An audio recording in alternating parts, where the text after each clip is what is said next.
ও লন্ডনে থাকতো, হঠাৎ বাড়ি এসেছে। ও বাড়ি এসে এখন নির্দলে ভোটে দাঁড়িয়েছে, পঞ্চায়েত ভোটে। আর আমি নিরক্ষর, আর আমি দাঁড়িয়েছি বর্তমানে যে শাসক দল আছে এই রানিং পার্টিতেই আমি দাঁড়িয়েছি। আচ্ছা বলুন, যেদিন ভোটের রেজাল্ট বার হবে জিতবে কে?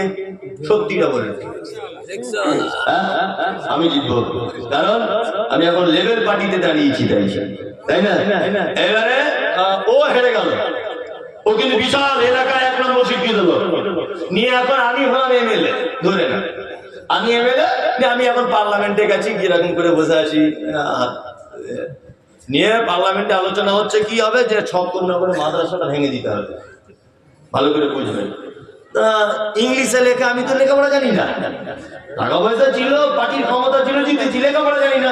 ওখানে ইংরেজিতে লেখা আছে ছক্করনগর মাদ্রাসাটা 100 বছর হয়ে গেল, ওটা ভাঙার সরকারি ভাবে আদেশ দেওয়া হলো। হ্যাঁ, সব সই করে। আমার নাম আশরাফুল, আমি মুসলমান, কারণ আমিও তার নিজে সই করে দিয়েছি আশরাফুল হক এমএলএ।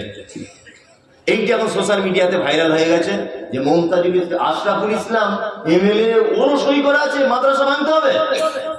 আসুক শালা এবার বাড়িতে, ঠিক এই ভাষা, আসুক শালা বাড়িতে। এবার ভোট তোমার 12:30 বাজিয়ে দেবো। তুমি আমাদের মাদ্রাসা ভাঙার পক্ষে তুমি ওখানে সই করেছো, বিয়াদব। রাস্তা অবরোধ করছে, এই বোকা কোথাকার, আমার দোষ কি? তুমি তো আমার মতো গরুকে ওখানে পাঠিয়েছো, আমি তো লেখাপড়া জানি না, আমি তো ইংরেজি বুঝি না। তোমারই তো ভুল, তুমি আমার মতো গরু অশিক্ষিতকে তুমি পাঠালে কেন ওখানে? তুমি একটা যোগ্য লোককে হারিয়ে দিয়েছো। কি বললো বুঝতে পারছো না? তুমি একটা যোগ্য লোক, তাকে তুমি হারিয়ে দিয়েছো, আর আমার মতো একটা গরু এক কলম লেখাপড়া জানে না, সই করতে জানে না, ওকে পাঠিয়ে দিয়েছে পার্লামেন্টে। তার দ্বারাতে কোনো উপকার আসবে? না। রাজনীতি এখন সব রাজনীতি, সিপিএম বলছে চোর ধরো, চোর ধরো, তৃণমূল বলছে চোর ধরো, চোর ধরো, আরএসএস বলছে চোর ধরো, চোর ধরো, অমুক বলছে চোর ধরো, চোর ধরো। চোরটাই সবাই তো স্লোগান দিচ্ছে চোর ধরো, চোর কে? তার মানে বোঝা যাচ্ছে এটা চোর পুলিশের খেলা। কি বললাম বুঝলেন? আমরা যাদেরকে উপর মহলে পাঠিয়েছি তাদেরকে একটু যাচাই বাছাই করে পাঠানো উচিত। শুনুন, যদি উপর মহল থেকে কোনো বিল যদি পাস করে আসে, এসে যদি 56 পর্যন্ত সেই বিল যদি পৌঁছায়, আর সেই লোকটা আপনি যদি তাকে ভোট দিয়ে থাকেন, তবু এটা কিয়ামতের মাঠে জবাবদিহি করতে হবে যে তুমি কাকে ভোটটা দিয়েছিলে, এটা আগে বলো। অত সহজ? আমার বাপ দাদা 14 পুরুষ একে ভোট দিয়ে এসেছে, আমাকেও যদি দিতে হবে, তার কি মানে আছে? আমি বিবেক বিবেচনা করবো না? শিক্ষিত মানুষকে মর্যাদা দিতে শিখুন, শিক্ষিত মানুষের কাছ থেকে ভালো কিছু আছে কোন? তাছাড়া এই জাতি অচিরেই বিপদের সম্মুখীন হবে। প্রথমে একটা কথা আপনাকে বলে এসেছি, সেটা হচ্ছে পৃথিবীতে একটা মাত্র শিক্ষা, যে শিক্ষা জাতিকে সঠিক পথ দেখাতে পারে, তার নাম আল কোরআন। বাকি যত শিক্ষা আছে, আর কোন শিক্ষা জাতিকে সঠিক পথ দেখাতে পারে না। ওই যে আপনার উত্তর 24 পরগনার কোন একজন এমপি, আমি তার নাম বলবো না, আমি রাজনৈতিক দলের তকমা দিয়ে দিলে এখনই, কিন্তু বাস্তব কথা, ভিডিও আমি ডাউনলোড করে রেখে দিয়েছি। ভোট যখন হচ্ছিল, মুসলিম বোরকা পড়ছে, ঘোমটা দিচ্ছে, ভোট চেয়ে চলে গেল। মানুষ ভোটও দিয়েছে আলহামদুলিল্লাহ। তারপরে একটা হিন্দু ছেলেকে বিয়ে করে দিল, তার সঙ্গে ডিভোর্স হয়ে গেল। এখন আর একটা ছেলেকে ধরেছে, বিয়ে করেছে। আজকের একটা ভাইরাল ভিডিও, সেই ছেলেটার বাড়িতে গণেশ পূজা করছে এই মহিলা এমপি, নিজে সেজদা দিচ্ছে ঠাকুরের সামনে। আল্লাহর কসম, যদি দেখাতে না পারি তো আমি গর্দান কেটে দিয়ে চলে যাবো। মোবাইলে সেভ করে রেখে দিয়েছি। গাড়িতে আস্তে আস্তে দেখলাম এ মুসলিম, আপনি নাম জানেন, আমি বলছি না। আল্লাহু আকবার। মুসলিম মেয়ে, মানুষ এত বড় নিচে নামে, তখনই বুঝলাম একটাই কথা, এর ভিতরে দিনের জ্ঞান নেই, এই জন্য রাস্তা খুঁজে পাচ্ছে না, কোন রাস্তায় চলি। এই দুটো ধর্ম কি অপমান করছে? মুসলিমদের অপমান করছে, হিন্দুদের অপমান করছে। কি বললাম বুঝলেন না? দুইজন শিক্ষিত মানুষের মর্যাদা অনেক। এইবার আপনাকে একটা সারা পৃথিবীর বিখ্যাত শিক্ষিত মানুষের গল্প শোনাবো। গল্পটা পবিত্র আল কোরআন থেকে বলবো, একটা একটা করে আয়াত বলবো আর গল্পটা শুরু করবো। শিক্ষিত মানুষের মর্যাদা আল্লাহ সুবহানাহু ওয়া তাআলা কেমন দিয়েছেন এবার দেখুন। আচ্ছা, এই আমার দিকে ফিরুন, এদিকে। সুন্দর বা সুন্দরী, আমরা এইটাকে ভাগ করি কিসের উপরে ডিপেন্ড করে বলুন তো? চামড়া পরিষ্কার যার, তাই না? যে চামড়া পরিষ্কার এই মেয়েটা খুব সুন্দরী, আপনার ব্যাটারি ধরে নেন, বহু মা দেখতে গেছেন, কি বলবেন? চামড়া পরিষ্কার খুব সুন্দরী, এই ছেলেটা ভালো, মানে চামড়া পরিষ্কার। আমি আবার এটা বুঝি যে চামড়া পরিষ্কার হয়ে যদি তার দাম বেশি হয়, তাহলে আপেলের থেকে মূলর দাম বেশি হওয়া দরকার ছিল। মনে মনে ভাবছি আর কি, আপেলের থেকে মূল্য বেশি সাদা না, দাম ওরই বেশি হওয়া দরকার। সিলভার কাপ মাছ বুঝেন? সিলভার কাপ মাছ বলে, ওই নকল ইলিশের মতো দেখতে, ওগুলো কত কেজি কত? 100-150, কেউ ভালো খেতে চায় না, তাই না? জি, সব থেকে মাছের মধ্যে সাদা চকচকে দেখতে ভালো, সব থেকে সাদা বেশি। আচ্ছা, ওর 120 টাকা কেজি। আর দেশি মাগুর কত কেজি? 1000 টাকার কাছাকাছি, তাই না? তা ও কি দেশি মাগুর সাদা না কালো? কালো। কালো, কালো তো আবার দাম বেশি কেন? তার মানে এটা বোঝা যায় চামড়া পরিষ্কার ও সুন্দর নয়, ওর দাম বেশি নয়। যার গুণ বেশি তার দাম বেশি, তাই না? যার গুণ বেশি তার দাম বেশি। এই দেখুন, আপনাকে এবার একটা মারাত্মক লোকের কথা বলি। পবিত্র আল কোরআনে একটা লোকের নাম এসেছে, তার নাম লোকমান। সবাই নাম শুনেছেন না? লোকমান। লোকমানের বাড়ি কোথায়? না, যারা জেনারেল ছাত্র আছো বন্ধু, তোমরা সবাই জানো। তুমি বলে বলছি তোমাদের, যারা স্কুলের স্টুডেন্ট তাদেরকে, যে দক্ষিণ আফ্রিকাকে বলা হয় দুর্ভিক্ষের মহাদেশ। দক্ষিণ আফ্রিকাকে বলা হয়। আর এই দক্ষিণ আফ্রিকার একটি শহর, তার নাম হাবাসা। যেটা বলি না আমরা হাবশি, হাবশি গেলাল বলি, জায়গাটা আসলে হাবশি নয়, হাবাসা।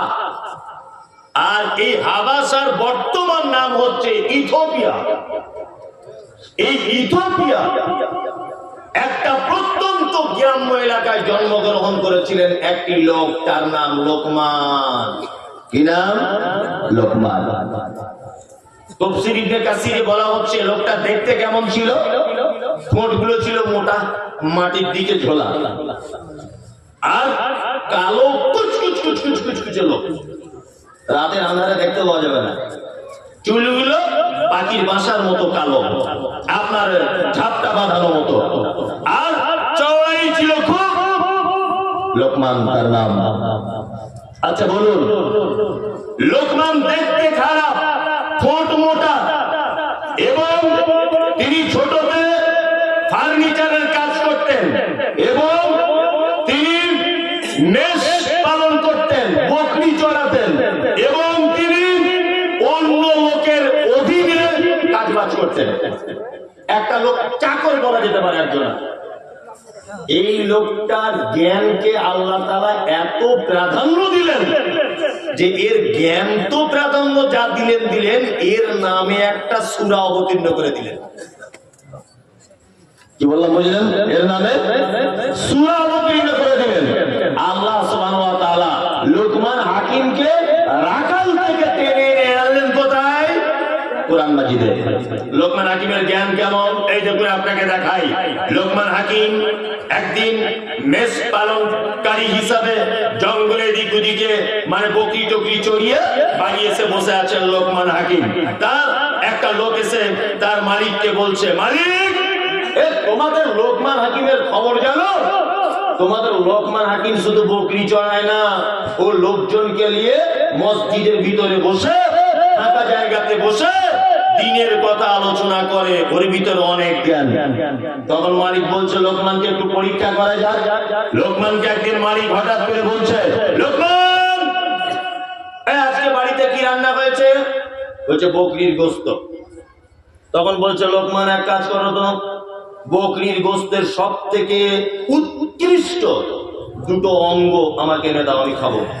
তখন লোকমান আনলেন জিভ আর হৃৎপিণ্ড। এই দুটো জিনিস আনলেন। কিছুদিন পরে আবার বাড়ির মালিক বলছে, লোকমান, আজকে বকরির দেখে নিকৃষ্ট দুটো অঙ্গ আনো। তখনও নিয়ে গেলেন প্লেটে করে জিভ আর এই জায়গাটা। কি বললাম বুঝলেন? তখন মালিক বলছে, লোকমান, তুমি আগের দিনে বললে এই দুটো উৎকৃষ্ট, আজকে আবার বলছে এই দুটো নিকৃষ্ট, কি করে? লোকমান তখন বলছে, যাবো না, কোন মানুষের যদি এই দুটো জিনিস যদি ভালো হয় সেই মানুষটা ভালো, কোন মানুষের যদি এই দুটো জিনিস যদি খারাপ হয় তাহলে তার থেকে খারাপ পৃথিবীতে আর কেউ নেই। সারা পৃথিবীতে যত ঝামেলা, ঝগড়া, অশান্তি, সাম্প্রদায়িকতা, ঠেলাঠেলি, মারামারি, গুতোগুতি যা কিছু হয়েছে সব এই দুটো জায়গায়, এই দুটো জায়গার কারণে, তাই না? আব্দুস সুবহান হেঁটে হেঁটে যাচ্ছে, আমি যদি বলি, এই ভাই একটু দাঁড়ান তো, তাহলে ও দাঁড়াবে? দাঁড়াবে না? দাঁড়াবে। এখন ও বন্ধু লোক বলে ওকে দিয়ে বলছে, আর তো কাউকে চিনি না, তো ও রাস্তা দিয়ে যাচ্ছে, আমি পিছন দিক দিয়ে বলছি, এই শালার বেটা, শালা একটু দাঁড়াতো। ভালো করে বুঝবেন, ও বন্ধু লোক বলে ওকে দিয়ে বললাম বোঝানোর জন্য। প্রথমে বললাম, ভাই একটু দাঁড়ান তো, ও নিশ্চয় ভদ্রভাবে দাঁড়াবে, দাঁড়াবে না? তারপরে যদি বলে, তুই দাঁড়াতো, আচ্ছা বলুন তো, ও তখন ভদ্র থাকবে না অভদ্র হয়ে আমার গালে একটা 440 ভোল্টেজে চড় মারবে? চড় মারবে। তুই আমায় গাল দিলি কেন বলবে, কি বলবে না? বলবে। একটাই জীব, একটাই জীব নয়। শুধু বললাম, ভাই একটু দাঁড়ান তো, মিষ্টি করে বললাম, কোনো সমস্যা হলো না। যখন গাল দিয়ে দিলাম, ও আমাকে এক চড় মারলো, আমি ওকে এক চড় মারলো। ওর চেহারা ভালো, আমি ওর সঙ্গে পারছি না। আমার দুটো ছেলে আসছিল রাস্তা দিয়ে, বাঁশ নিয়ে এসে ওর মাথায় মারলো, ওর বেটা এসে আবার আমার মাথায় মারলো। তাতে করে বোঝা যাচ্ছে যে গোষ্ঠীগত দ্বন্দ্ব হতে হতে সারা গ্রাম ঝামেলা। মূল অপরাধকে এই জায়গায়। আর একটা সাংঘাতিক ব্যাপার, সেটা হচ্ছে এই জায়গাটা যা নষ্ট, এই তো সেই মুর্শিদাবাদ, এই সেই মুর্শিদাবাদ যেখানে নবাবের মতো মানুষের বাড়ি ছিল। আপনাদের পাশেই তো নাকি? জানেন, নবাব ব্রিটিশদের সঙ্গে যুদ্ধ করেছিলেন নদিয়ার পলাশীর আমবাগানে। জানা আছে? হেরেছিলেন না জিতেছিলেন? হেরেছিলেন না? কেন হেরেছিলেন তার ইতিহাস। গোলাম আহমেদ মুর্তজা বাংলার বিখ্যাত বক্তা সম্রাট ছিলেন। উনি বইয়ের ভিতর বিস্তারিত ইতিহাস লিখেছেন। আমি ওনার বই থেকে পড়ে নকল করে আপনাকে বলছি। তবে ওনার ইতিহাসের সঙ্গে স্কুল সিলেবাসের ইতিহাস নাও মিলতে পারে, কারণ ওনার ইতিহাস চরম পর্যায়ের উন্নত মানের ইতিহাস। উনি বলছেন যে নবাব সিরাজকে পলাশীর আমবাগান থেকে পরাজিত করার, লাল পতাকা দেখিয়ে তাড়িয়ে দেওয়ার সব থেকে বড় ভূমিকা যার ছিল, তার নাম হচ্ছে মিস্টার মির্জাফর আলী। নাম জানেন? নবাবের বাড়িতে ছিল, নবাবের খেয়েছে, নবাবের গাড়িতে চড়েছে, নবাবের সাথে শিখেছে, কিন্তু নবাব ব্রিটিশদের মারার যে চক্রান্ত করেছিলেন তার বাড়িতে বসে সমস্ত চক্রান্ত জানতেন মির্জাফর আলী। ভিতরে ভিতরে নবাবকে, উপরে উপরে নবাবকে বলেছে, আমি আপনার পক্ষে আছি, ব্রিটিশদেরকে দেশ ছাড়া করতে হবে। এরা গাড়ি রাখলে কর আদায় করে, নীল চাষীদের কাছে কর আদায় করে। এরা তো সেই ব্রিটিশ, নামের আগে মোহাম্মদ লিখলে কর আদায় করে, মুসলিম নাম দেখলে কর আদায় করে। এই ব্রিটিশকে ঐক্যবদ্ধভাবে দেশ ছাড়া করে দিতে হবে। সমস্ত রকমের কথা মির্জাফর আলী নবাবের বাড়িতে বসে বসে করেছে। কিন্তু এত বড় এই গাদ্দার সমস্ত নবাবের রণকৌশল ব্রিটিশদের গোয়েন্দাদের কাছে রাতের অন্ধকারে সব পৌঁছে দিত। তার মানে এর অন্তরে একরকম আর মুখে আর এক রকম। আল্লাহ সুবহানাহু ওয়া তাআলা এই কোয়ালিটির মানুষদের ব্যাপারে বলেছেন, ওয়ামিনান নাসি মান ইয়াকুলু আমান্না বিল্লাহি ওয়া বিল ইয়াউমিল আখির ওয়া মা কুম বিমুমিনিন। তারা এসে আপনাকে বলে যে আমরা আল্লাহকে বিশ্বাস করি, তারা এসে আপনাকে বলে আমরা আখিরাতকে বিশ্বাস করি। আমি আল্লাহ বলছি ওয়া হুম বিমুমিনিন, তারা কেউ মুমিন নয়। তারা আপনাকে অন্তরে অন্তরে, তারা আপনাকে উপরে উপরে নবী বলে মানে, আর আপনার গোপন কথা সব আবু জেহেল, আবু লাহাবকে দিয়ে বলে দেয়। এরা হচ্ছে পাক্কা মুনাফিক। কি বললাম বুঝতে পেরেছেন? লোকমান হাকিম তার বেটাদেরকে শিক্ষা দিচ্ছেন। আমি দুটো একটা শিক্ষার কথা বলে দিব, আপনি আপনার বেটাকে বলে দিবেন রাত 1টা বাজে তো বলতো যেন আমার ইতস্ত বোধ হচ্ছে, কিন্তু লোক তো যায় না। আমি ভাবছি যে আপনারা চলে গেলে আমার সুবিধা হয়, কিন্তু লোক তো যায় না। আর এক বিপদ দেখি প্রাণ